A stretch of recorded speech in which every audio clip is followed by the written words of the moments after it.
ಪ್ರೀತಿಯ ವಿದ್ಯಾರ್ಥಿಗಳೇ, ಇತಿಹಾಸ ತರಗತಿಗೆ ಆತ್ಮೀಯ ಸ್ವಾಗತ. ಇಂದು ನಾವು ಭಾರತದ ಇತಿಹಾಸದ 4.9 ಅಧ್ಯಾಯವಾದ ನಂತರದ ಚಾಲುಕ್ಯರು ಮತ್ತು ಹೊಯ್ಸಳರ ಕುರಿತು ಅಧ್ಯಯನ ನಡೆಸಲಿದ್ದೇವೆ. ಹಿಂದಿನ ತರಗತಿಯಲ್ಲಿ ಮಾನ್ಯಕೇಟದ ರಾಷ್ಟ್ರಕೂಟರ ಕುರಿತು ಸಂಕ್ಷಿಪ್ತವಾಗಿ ತಿಳಿದುಕೊಂಡಿದ್ದೇವೆ. ಮೊದಲು ಈ ಪಾಠವನ್ನು ಪುನರ್ಮನನ ಮಾಡಿಕೊಂಡು ಮುಂದಿನ ತರಗತಿಯನ್ನು ಗಮನಹರಿಸೋಣ. ರಾಷ್ಟ್ರಕೂಟರು ಬಾದಾಮಿಯ ಚಾಲುಕ್ಯರ ಸಾಮಂತ ರಾಜರಾಗಿದ್ದು ಮುಂದೆ ಅವರ ರಾಜಕೀಯ ಉತ್ತರಾಧಿಕಾರಿಗಳಾದರು. ರಾಷ್ಟ್ರಕೂಟ ವಂಶದ ಸ್ಥಾಪಕ ದಂತಿದುರ್ಗ. ರಾಷ್ಟ್ರಕೂಟರ ರಾಜಧಾನಿ ಮಾನ್ಯಕೇಟ ಅಥವಾ ಮಾಳಖೇಡ. ರಾಷ್ಟ್ರಕೂಟರ ರಾಜಲಾಂಛನ ಗರುಡ. ರಾಷ್ಟ್ರಕೂಟರ ರಾಜನಾದ 1ನೆಯ ಕೃಷ್ಣನು ಎಲ್ಲೋರದಲ್ಲಿ ಕೈಲಾಸನಾಥ ದೇವಾಲಯವನ್ನು ರಚಿಸಿದನು. ರಾಷ್ಟ್ರಕೂಟ ರಾಜರಾದಂತಹ ಧ್ರುವ ಮತ್ತು 3ನೆಯ ಗೋವಿಂದನ ಕಾಲವು ರಾಷ್ಟ್ರಕೂಟರ ಇತಿಹಾಸದಲ್ಲಿಯೇ ಸಾಮ್ರಾಜ್ಯದ ವಿಸ್ತರಣೆಯ ಕಾಲವಾಗಿತ್ತು. ಧ್ರುವನ ಪ್ರಮುಖ ಬಿರುದುಗಳು ಧರಾವರ್ಷ, ನರೇಂದ್ರ ಸೇನ, ಶ್ರೀವಲ್ಲಭ ಮತ್ತು ಕಲಿವಲ್ಲಭ. 3ನೆಯ ಗೋವಿಂದನ ಪ್ರಮುಖ ಬಿರುದುಗಳು ಜಗತ್ತುಂಗ, ಪ್ರಭೂತವರ್ಷ, ಶ್ರೀವಲ್ಲಭ ಮತ್ತು ತ್ರಿಭುವನ ಧವಳ. ರಾಷ್ಟ್ರಕೂಟ ವಂಶದ ಅತ್ಯಂತ ಶ್ರೇಷ್ಠ ದೊರೆ ಅಮೋಘವರ್ಷ. ಅಮೋಘವರ್ಷನ ಆಳ್ವಿಕೆಯ ಸಮಯದಲ್ಲಿ ಅರಬ್ ಯಾತ್ರಿಕನಾದ ಸುಲೇಮಾನನು ಭೇಟಿ ನೀಡಿದನು. ಅಮೋಘವರ್ಷನ ಆಳ್ವಿಕೆಯ ಸಮಯವನ್ನು ರಾಷ್ಟ್ರಕೂಟರ ಇತಿಹಾಸದಲ್ಲಿಯೇ ಅತ್ಯಂತ ಪ್ರಮುಖ ಕಾಲ ಎಂದು ಹೇಳಲಾಗಿದೆ. ಶಾಂತಿ ಪ್ರಿಯನಾಗಿದ್ದ ರಾಜನಾಗಿದ್ದವನು ಅಮೋಘವರ್ಷ. ಅಮೋಘವರ್ಷನ ಪ್ರಮುಖ ಬಿರುದುಗಳು ಅತಿಶಯ ಧವಳ, ವೀರನಾರಾಯಣ, ನೃಪತುಂಗ, ಶ್ರೀವಲ್ಲಭ ಮತ್ತು ರಟ್ಟ ಮಾರ್ತಾಂಡ. ರಾಷ್ಟ್ರಕೂಟರ ಕೊನೆಯ ರಾಜ 2ನೆಯ ಕರ್ಕ. 2ನೆಯ ಕರ್ಕನ ಆಳ್ವಿಕೆಯ ಸಮಯದಲ್ಲಿ ರಾಷ್ಟ್ರಕೂಟರ ಸಾಮ್ರಾಜ್ಯವು ಅವನತಿಯನ್ನು ಹೊಂದಿತು. ರಾಷ್ಟ್ರಕೂಟರು ಸಾಂಸ್ಕೃತಿಕ ಬೆಳವಣಿಗೆಗೆ ಅಪಾರವಾದ ಕೊಡುಗೆಗಳನ್ನು ನೀಡಿರುವರು. ಧರ್ಮ, ಸಾಹಿತ್ಯ, ಕಲೆ ಮತ್ತು ವಾಸ್ತುಶಿಲ್ಪದ ಬೆಳವಣಿಗೆಯ ಕಾಲವಾಗಿತ್ತು. ರಾಷ್ಟ್ರಕೂಟ ರಾಜರುಗಳು ವೈದಿಕ ಮತಾವಲಂಬಿಗಳಾಗಿದ್ದರೂ ಸಹ ಧರ್ಮ ಸಹಿಷ್ಣುತ ಗುಣವುಳ್ಳವರಾಗಿದ್ದರು. ಸಂಸ್ಕೃತ ಮತ್ತು ಕನ್ನಡ ಸಾಹಿತ್ಯದ ಬೆಳವಣಿಗೆಯ ಕಾಲವೂ ಸಹ ಆಗಿತ್ತು. ಕನ್ನಡದ ಪ್ರಮುಖ ಕವಿಯಾದ ಶ್ರೀವಿಜಯನು ಅಮೋಘವರ್ಷನ ಆಸ್ಥಾನದಲ್ಲಿದ್ದನು. ಅಮೋಘವರ್ಷನಿಂದ ಪ್ರೋತ್ಸಾಹಿಸಲ್ಪಟ್ಟ ಶ್ರೀವಿಜಯನು ಬರೆದ ಅತ್ಯಂತ ಪ್ರಮುಖ ಕನ್ನಡದ ಕೃತಿ ಕವಿರಾಜ ಮಾರ್ಗ. ಕವಿರಾಜ ಮಾರ್ಗವು ಕನ್ನಡದ ಮೊದಲ ಸಾಹಿತ್ಯ ಕೃತಿಯಾಗಿದೆ ಮತ್ತು ಪ್ರಾಚೀನ ಕರ್ನಾಟಕದ ಮೇರೆಯನ್ನು ಉಲ್ಲೇಖಿಸುವಂತಹ ಗ್ರಂಥವೂ ಸಹ ಆಗಿದೆ. ರಾಷ್ಟ್ರಕೂಟ ರಾಜನಾದ 3ನೆಯ ಕೃಷ್ಣನ ಆಸ್ಥಾನ ಕವಿ ಕನ್ನಡದ ಪ್ರಮುಖ ಕವಿಯಾದ ಪೊನ್ನ.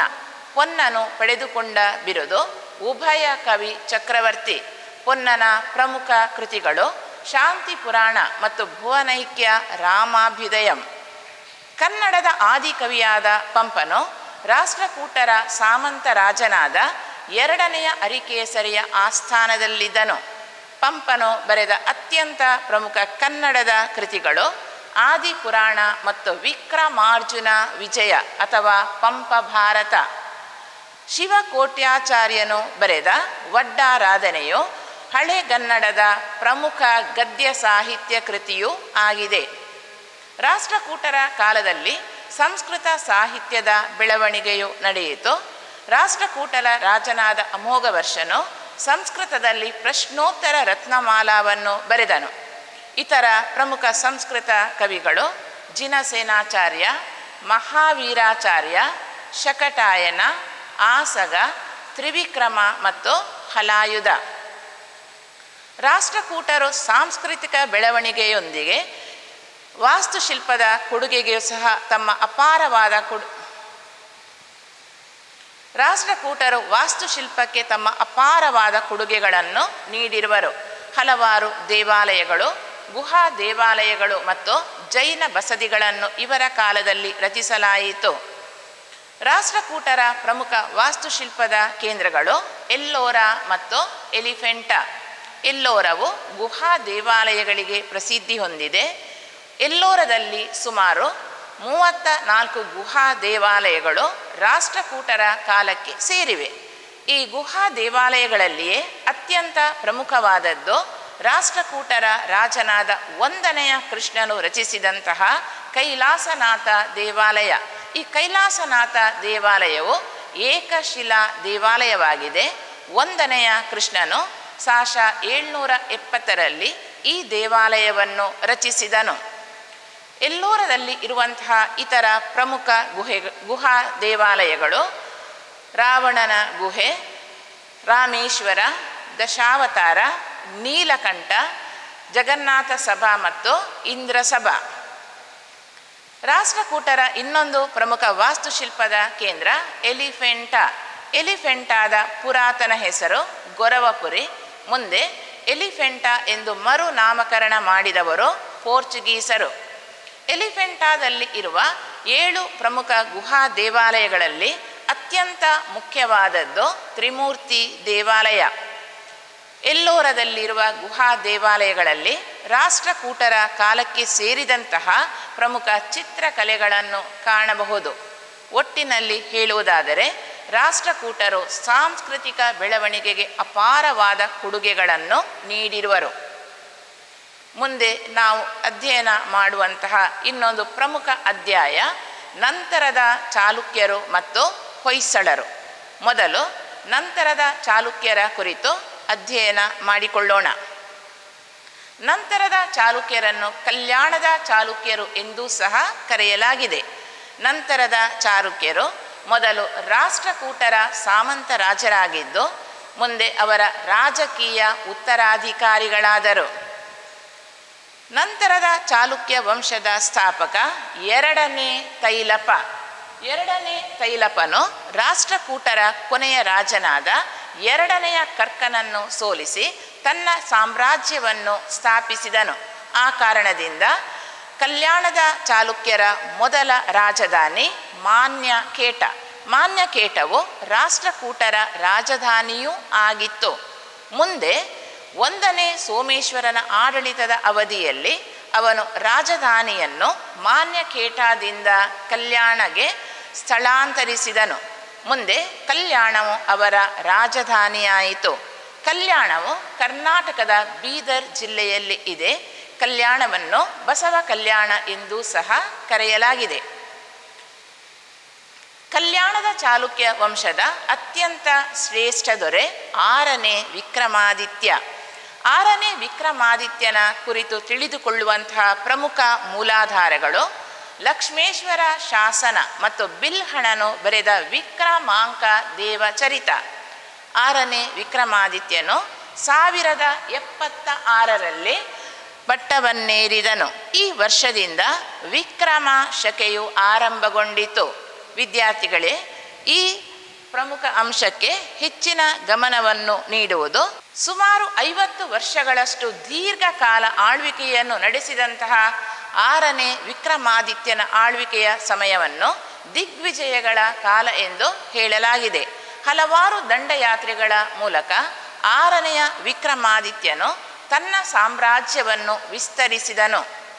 ಮೊದಲು 6ನೇ ವಿಕ್ರಮಾದಿತ್ಯನು ತನ್ನ ತಮ್ಮನಾದ ಜಯಸಿಂಹನ ದಂಗೆಯನ್ನು ಬನವಾಸಿಯಲ್ಲಿ ಎದುರಿಸಬೇಕಾಯಿತು. ಮುಂದೆ ಪ್ರಬಲರಾಗಿದ್ದ ಹೊಯ್ಸಳ ರಾಜನಾದ 1ನೆಯ ಬಲ್ಲಾಳ ಮತ್ತು ವಿಷ್ಣುವರ್ಧನನ ದಂಗೆಯನ್ನು ಎದುರಿಸಿ ಮುಂದೆ ಅವರ ದಂಗೆಯನ್ನು ಹತ್ತಿಕ್ಕಿದನು. ಕಲ್ಯಾಣದ ಚಾಲುಕ್ಯರ ಪ್ರಬಲ ಸಾಮಂತ ರಾಜರಾಗಿದ್ದವರು ಹೊಯ್ಸಳರು. ಹೊಯ್ಸಳ ರಾಜನಾದ ವಿಷ್ಣುವರ್ಧನನು ಮುಂದೆ 6ನೇ ವಿಕ್ರಮಾದಿತ್ಯನ ವಿರುದ್ಧ ದಂಗೆ ಎದ್ದನು. ಏಕೆಂದರೆ ವಿಷ್ಣುವರ್ಧನನು ಹೊಯ್ಸಳರ ಪ್ರಬಲ ರಾಜನಾಗಿದ್ದ ಕಾರಣ ಅವನ ಪ್ರಮುಖ ಮಹತ್ವಾಕಾಂಕ್ಷೆ ಕಲ್ಯಾಣದ ಚಾಲುಕ್ಯರಿಂದ ಸ್ವಾತಂತ್ರ್ಯವನ್ನು ಪಡೆಯುವುದು.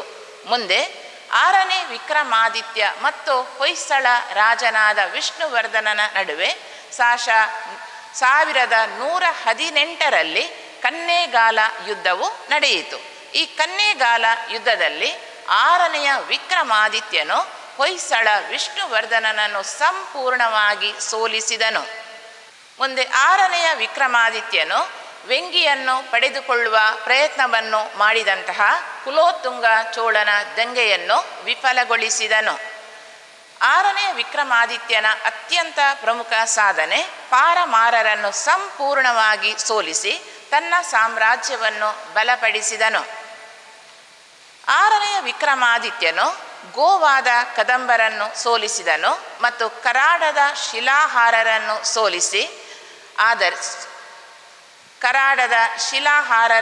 ಸೋಲಿಸಿದನು.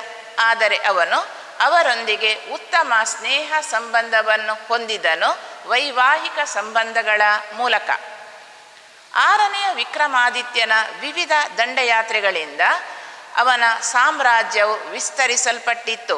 ಈ ಕಾರಣದಿಂದ ಅವನ ಸಾಮ್ರಾಜ್ಯವು ಉತ್ತರದಲ್ಲಿ ನರ್ಮದಾ ನದಿಯವರೆಗೆ, ದಕ್ಷಿಣದಲ್ಲಿ ಕಡಪಾದವರೆಗೆ, ಪಶ್ಚಿಮದಲ್ಲಿ ಅರೇಬಿಯನ್ ಸಮುದ್ರದವರೆಗೆ ಮತ್ತು ಪೂರ್ವದಲ್ಲಿ ಬಂಗಾಳದ ಕೊಲ್ಲಿಯವರೆಗೆ ವಿಸ್ತರಿಸಲ್ಪಟ್ಟಿತ್ತು. 6ನೇ ವಿಕ್ರಮಾದಿತ್ಯನು ತನ್ನ ರಾಯಭಾರಿಯನ್ನು ಶ್ರೀಲಂಕಾದ ರಾಜನಾದ ವಿಜಯಬಾಹುವಿನ ಆಸ್ಥಾನಕ್ಕೆ ಕಳುಹಿಸಿಕೊಟ್ಟನು. ಇದು ಅವನ ಮಹತ್ವವನ್ನು ತೋರಿಸುವುದು. 6ನೇ ವಿಕ್ರಮಾದಿತ್ಯನು ಸಾಹಿತ್ಯ ಪೋಷಕನಾದಂತಹ ರಾಜನೂ ಸಹ ಆಗಿದ್ದನು. 6ನೇ ವಿಕ್ರಮಾದಿತ್ಯನ ಆಸ್ಥಾನ ಕವಿ ಸಂಸ್ಕೃತ ಕವಿಯಾದ ಬಿಲ್ಹಣ.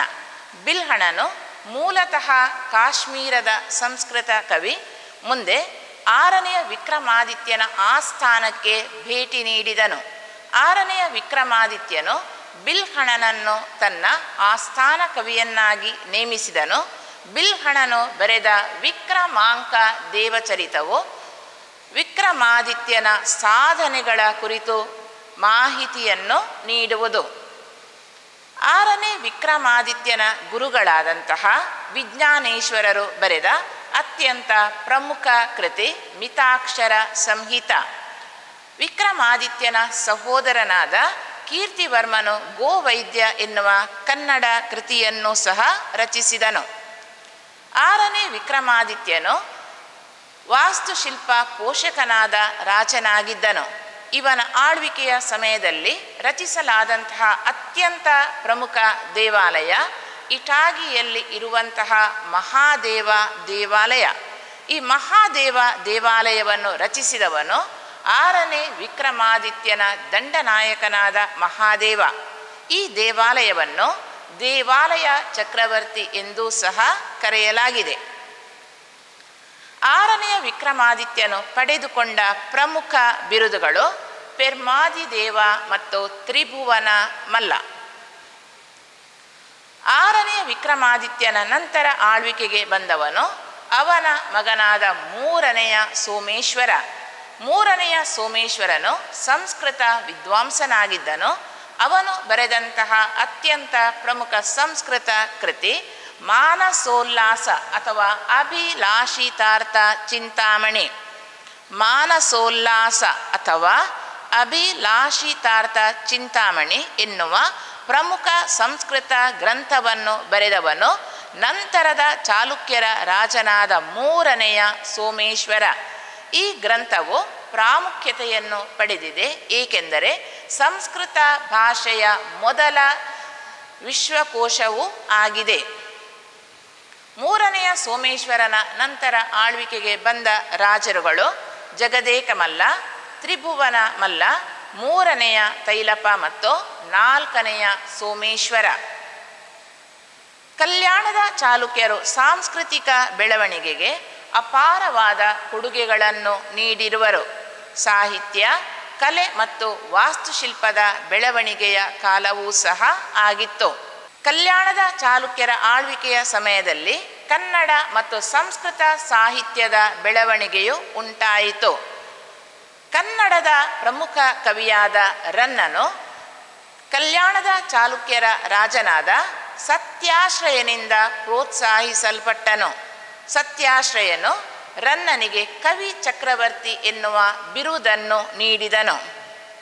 ಕನ್ನಡದ ಪ್ರಮುಖ ಕವಿಯಾದ ರನ್ನನು ಬರೆದ ಪ್ರಮುಖ ಕೃತಿಗಳು ಅಜಿತನಾಥ ಪುರಾಣ ಮತ್ತು ಸಾಹಸ ಭೀಮ ವಿಜಯ ಅಥವಾ ಗದಾಯುದ್ಧ.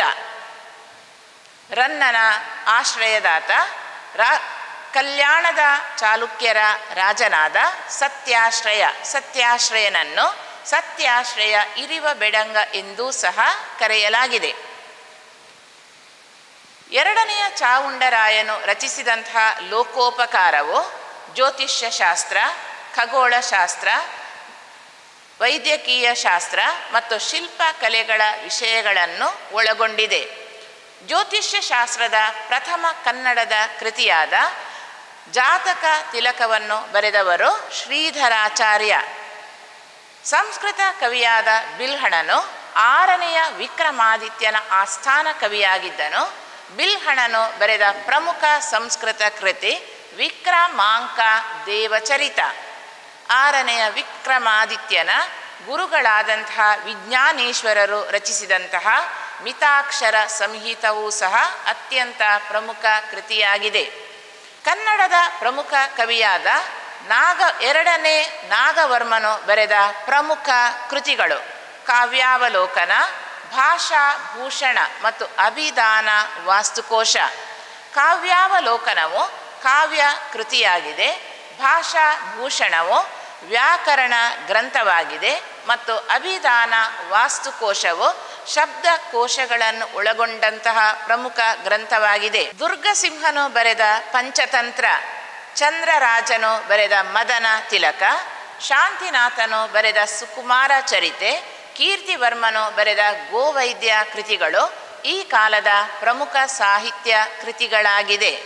ಕಲ್ಯಾಣದ ಚಾಲುಕ್ಯರು ಬಾದಾಮಿ ಚಾಲುಕ್ಯರ ವಾಸ್ತುಶಿಲ್ಪ ಶೈಲಿಯನ್ನು ಮುಂದುವರೆಸಿದರು. ಹಲವಾರು ದೇವಾಲಯಗಳನ್ನು ತಮ್ಮ ಸಾಮ್ರಾಜ್ಯದಲ್ಲಿ ರಚಿಸಿದರು.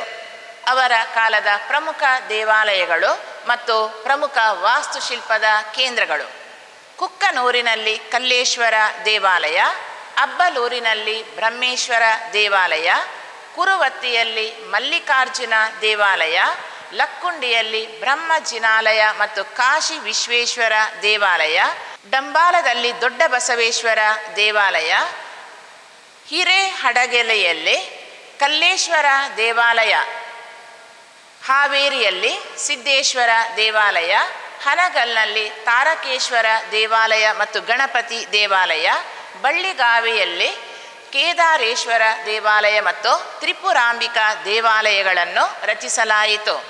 ಕಲ್ಯಾಣದ ಚಾಲುಕ್ಯರ ಕಾಲದ ಅತ್ಯಂತ ಪ್ರಮುಖ ದೇವಾಲಯ ಇಟಾಗಿಯಲ್ಲಿ ಇರುವ ಮಹಾದೇವ ದೇವಾಲಯ.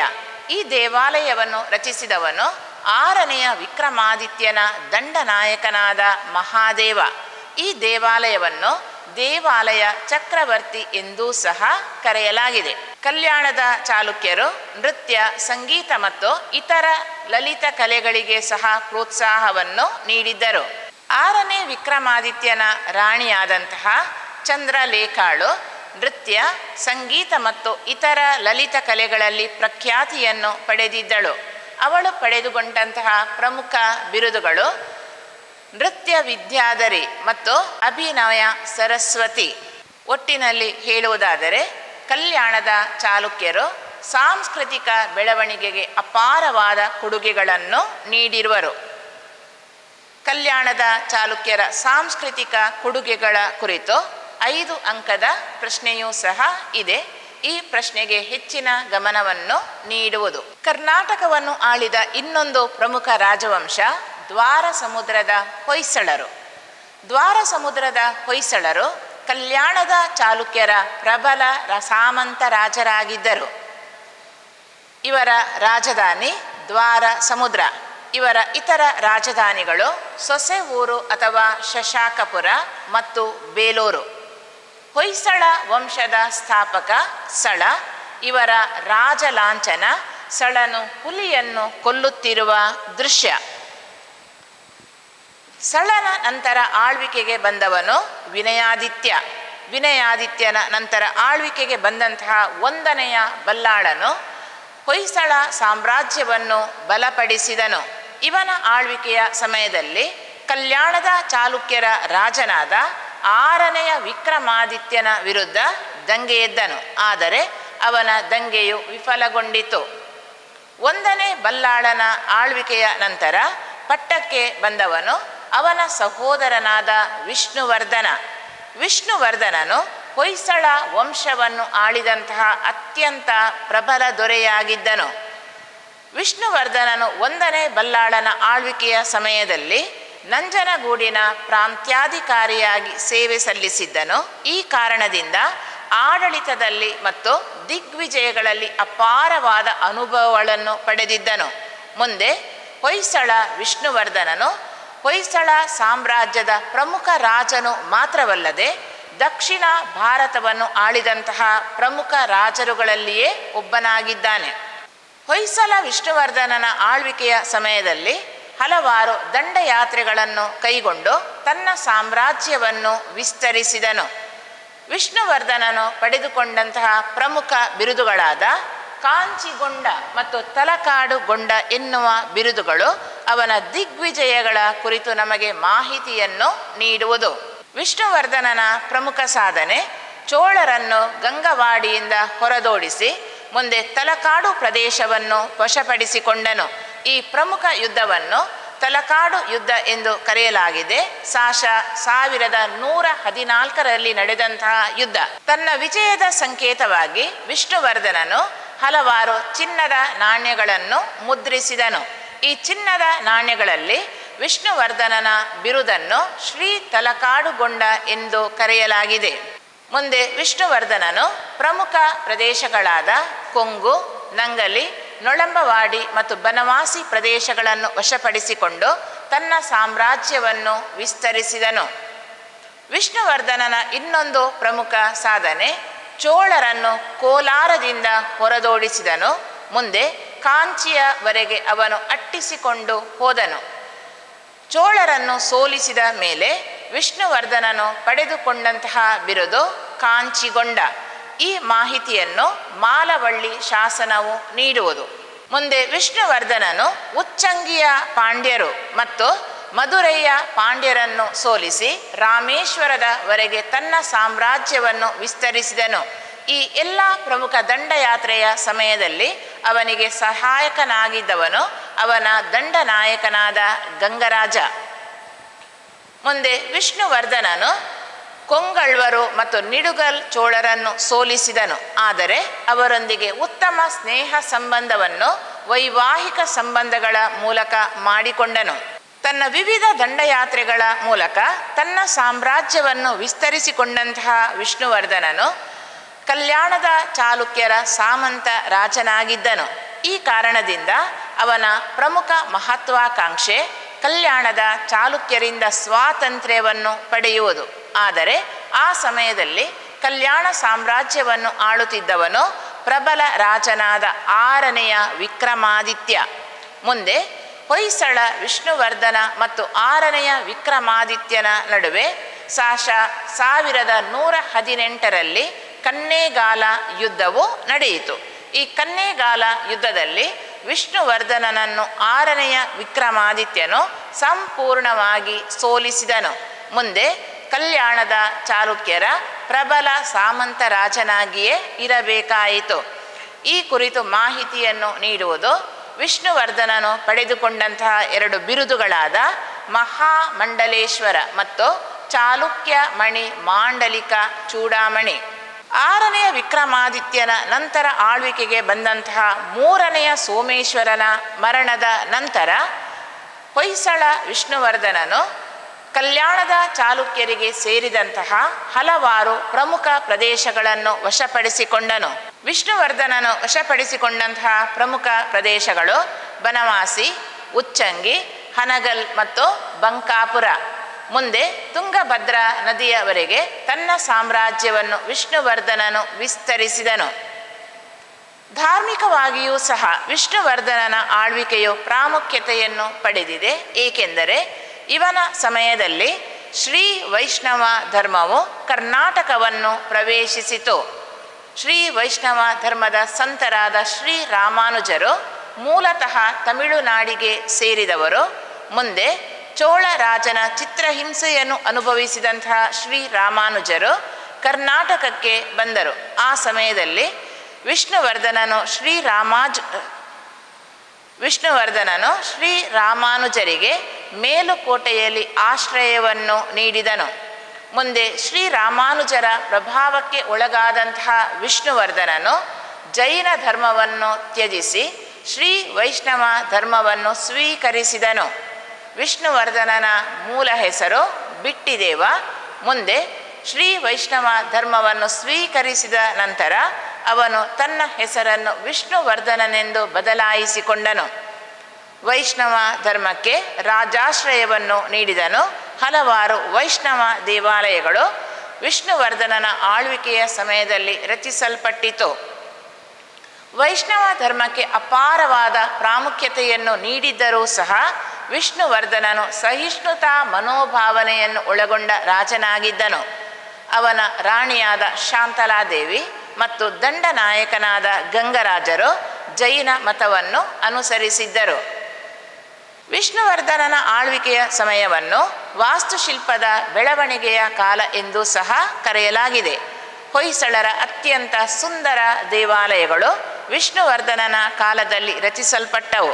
ಅವುಗಳಲ್ಲಿ ಪ್ರಮುಖವಾದದ್ದು ತಲಕಾಡಿನ ಕೀರ್ತಿನಾರಾಯಣ ದೇವಾಲಯ, ಬೇಲೂರಿನ ಚೆನ್ನಕೇಶವ ದೇವಾಲಯ, ಹಳೇಬೀಡಿನ ಹೊಯ್ಸಳೇಶ್ವರ ದೇವಾಲಯ ಮತ್ತು ದೊಡ್ಡ ಗದ್ದವಳ್ಳಿಯ ಲಕ್ಷ್ಮೀ ದೇವಾಲಯ. ವಿಷ್ಣುವರ್ಧನನ ಪ್ರಮುಖ ಬಿರುದುಗಳು ತಲಕಾಡುಗೊಂಡ, ಕಾಂಚಿಗೊಂಡ, ಮಲೆಪರಳ್ಗಂಡ, ಮಹಾಮಂಡಲೇಶ್ವರ, ಚಾಲುಕ್ಯ ಮಣಿ ಮಾಂಡಲಿಕ ಚೂಡಾಮಣಿ ಮತ್ತು ತತ್ಪಾದ ಪದ್ಮೋಪಜೀವಿನ್.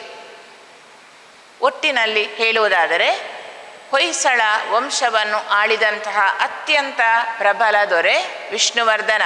ವಿಷ್ಣುವರ್ಧನನು ಹೊಯ್ಸಳ ವಂಶದ ಪ್ರಬಲ ದೊರೆ ಮಾತ್ರವಲ್ಲದೆ ಆ ಸಮಯದಲ್ಲಿ ದಕ್ಷಿಣ ಭಾರತವನ್ನು ಆಳಿದಂತಹ ಒಬ್ಬ ಪ್ರಮುಖ ರಾಜನೂ ಸಹ ಆಗಿದ್ದನು.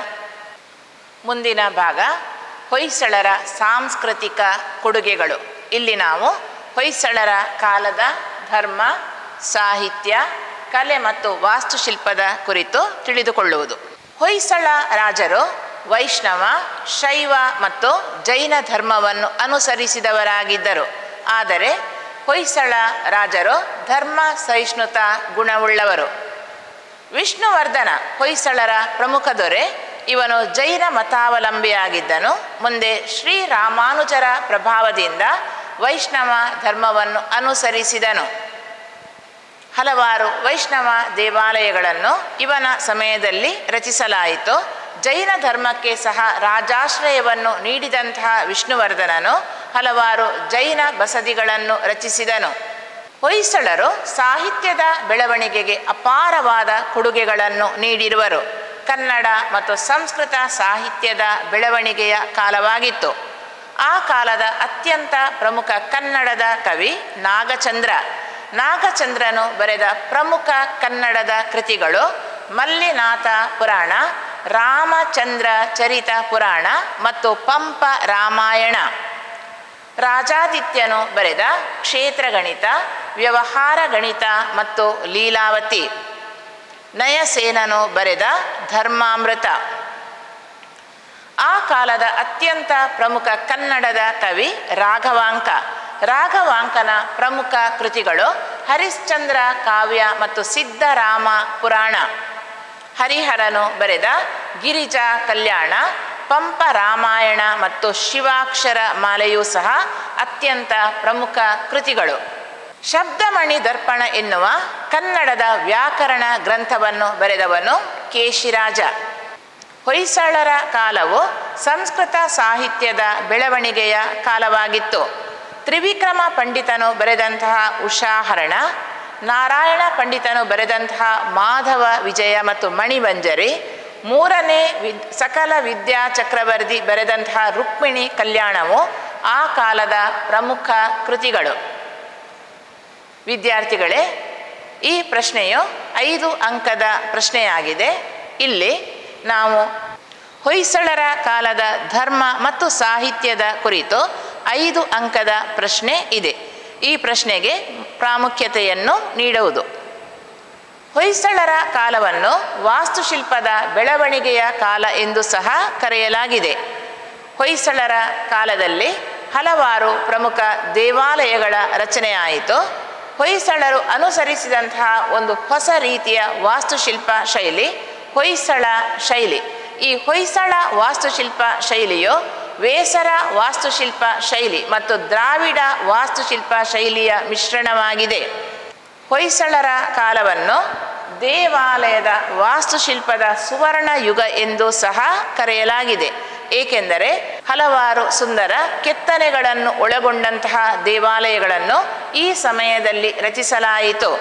ಹೊಯ್ಸಳರ ಪ್ರಮುಖ ವಾಸ್ತುಶಿಲ್ಪದ ಕೇಂದ್ರಗಳು ಬೇಲೂರು, ಹಳೇಬೀಡು, ಸೋಮನಾಥಪುರ, ಹರಿಹರ, ಅಮೃತೇಶ್ವರ, ಅರಸೀಕೆರೆ, ಬಂಕಾಪುರ ಮತ್ತು ತಲಕಾಡು. ಹೊಯ್ಸಳರ ವಾಸ್ತುಶಿಲ್ಪ ಶೈಲಿಯು ಅತ್ಯಂತ ವಿಭಿನ್ನವಾಗಿದೆ.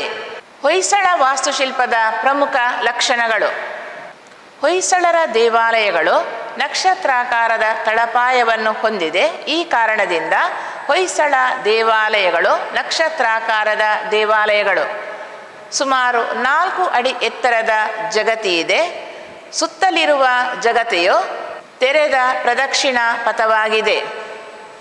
ವೈವಿಧ್ಯಮಯ ರಚನೆ ಮತ್ತು ಕೆತ್ತನೆಗಳನ್ನು ಒಳಗೊಂಡಂತಹ ನುಣುಪಾದ ಕಂಬಗಳು, ವಿಸ್ತೃತ ಕೆತ್ತನೆ ಮತ್ತು ಅತ್ಯಂತ ಸುಂದರವಾಗಿ ಕೆತ್ತಲಾಗಿರುವಂತಹ ಶಿಲಾಬಾಲಿಕೆಗಳು ಅಥವಾ ಮದನಿಕಾಗಳು, ವಿಶಾಲವಾದ ನವರಂಗ, ಭುವನೇಶ್ವರಿ ಅಥವಾ ಮೇಲ್ಛಾವಣಿಯ ಕೆತ್ತನೆಗಳು, ವಿಮಾನಗಳು ಅಥವಾ ಶಿಖರಗಳು ಇವು ಪಿರಮಿಡ್ಡಿನಾಕೃತಿಯಲ್ಲಿದೆ.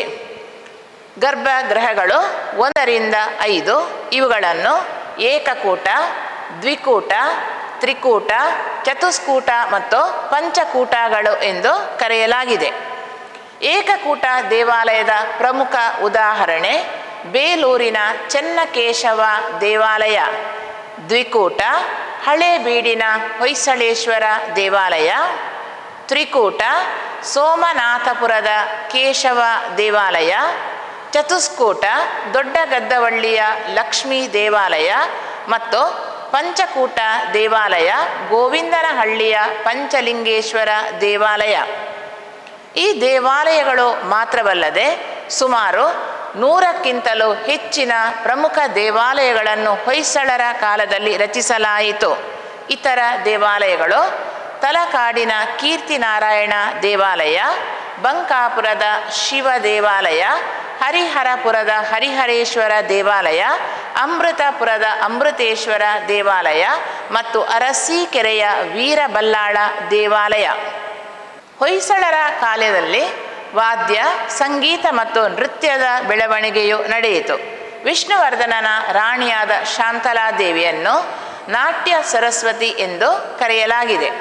ಒಟ್ಟಿನಲ್ಲಿ ಹೇಳುವುದಾದರೆ ಹೊಯ್ಸಳರು ಕರ್ನಾಟಕದ ಸಾಂಸ್ಕೃತಿಕ ಬೆಳವಣಿಗೆಗೆ ಅಪಾರವಾದ ಕೊಡುಗೆಗಳನ್ನು ನೀಡಿರುವರು. ಹೊಯ್ಸಳರ ಕಾಲದ ವಾಸ್ತುಶಿಲ್ಪದ ಪ್ರಮುಖ ಲಕ್ಷಣಗಳ ಕುರಿತು 5 ಅಂಕದ ಪ್ರಶ್ನೆ ಇದೆ. ಮುಂದೆ ಈ ಪಾಠಕ್ಕೆ ಸಂಬಂಧಿಸಿದಂತಹ 1 ಮತ್ತು 2 ಅಂಕದ ಪ್ರಶ್ನೆಗಳಿಗೆ ಉತ್ತರವನ್ನು ತಿಳಿದುಕೊಳ್ಳೋಣ. 1 ಅಂಕದ ಪ್ರಶ್ನೆಗಳಿಗೆ ಉತ್ತರ: ಕಲ್ಯಾಣ ಚಾಲುಕ್ಯ ವಂಶದ ಸ್ಥಾಪಕ 2ನೇ ತೈಲಪ. ಕಲ್ಯಾಣದ ಚಾಲುಕ್ಯರ ಮೊದಲ ರಾಜಧಾನಿ ಮಾನ್ಯಕೇಟ. ರನ್ನನ ಬಿರುದು ಕವಿ ಚಕ್ರವರ್ತಿ. ರನ್ನನ ಬಿರುದು ಕವಿ ಚಕ್ರವರ್ತಿ. ರನ್ನನ ಆಶ್ರಯದಾತ ಚಾಲುಕ್ಯ ರಾಜನಾದ ಸತ್ಯಾಶ್ರಯ. ಸಂಸ್ಕೃತದ ಮೊದಲ ವಿಶ್ವಕೋಶ ಮಾನಸೋಲ್ಲಾಸ ಅಥವಾ ಅಭಿಲಾಷಿತಾರ್ಥ ಚಿಂತಾಮಣಿ ಬರೆದವನು 3ನೇ ಸೋಮೇಶ್ವರ. ಹೊಯ್ಸಳ ರಾಜ್ಯದ ಸ್ಥಾಪಕ ಸಳ. ಹೊಯ್ಸಳರ ರಾಜಲಾಂಛನ ಸಳನು ಹುಲಿಯನ್ನು ಕೊಲ್ಲುತ್ತಿರುವ ದೃಶ್ಯ.